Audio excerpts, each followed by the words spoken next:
All right, so this is a certificate of insurance, and these are usually requested as proof that the company has the coverage that they're supposed to have. They're typically one of the items that gets requested when a contract is first signed, but one of the things that people don't realize, it's not a guarantee of future coverage. Phil, can you tell us why that is? Yeah, absolutely. It's actually interesting. If you look, for those that are listening on the podcast, sort of a third of the way down, there's a coverage certificate number and revision number section. Mm-hmm. The very last sentence there says, limits shown may have been reduced by paid claims.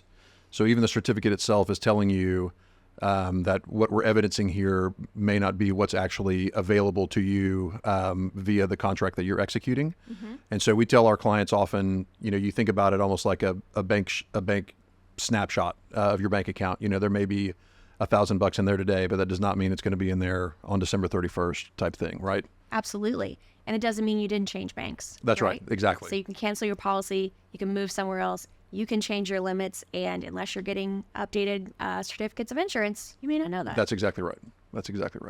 Okay. So before we get into the coverages listed here, let's start at the top. So the producer in the top left, who's that? So the producer would be the agent that is authorized to that basically placed the policies that you're referencing within the COI. Mm-hmm. So in this case, CAC Specialty. And then to the right, we've got 4 insurers listed, Insurer A through Insurer D. Explain to me what's going on here. So this is just kind of a high-level summary before you get down and figure out who's doing what, of which insurance companies are sort of providing the insurance for the certificate provider here. Okay. And then if you look sort of on the far left, on the next section down, there's a small column that shows the letters, the corresponding letters. You see the 3 A's, B, C, 2 C's, and a D. I do. And so those are the corresponding markets that, obviously Berkeley here writes the general liability, the auto liability, and the first layer of umbrella. Okay, great.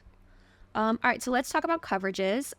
We've got a table structure here with columns and rows. Let's start with the column headings. Can you take us through those? Absolutely. So we noted the letter a second ago.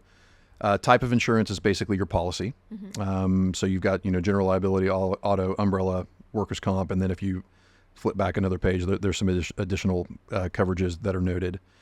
The additional insured and subrogation waiver, those are very common clauses in basically every MSA that you're going to enter into. And so this is just confirming that these policies have those endorsements. Yep. Which is important. Then, of course, you have your policy number, your policy effective date, and then on the far right, you basically have the limits that are available, for each policy. And you can see here as an example on the general liability, there's sort of some subcategories that are unusual, but are sort of listed out in that fashion.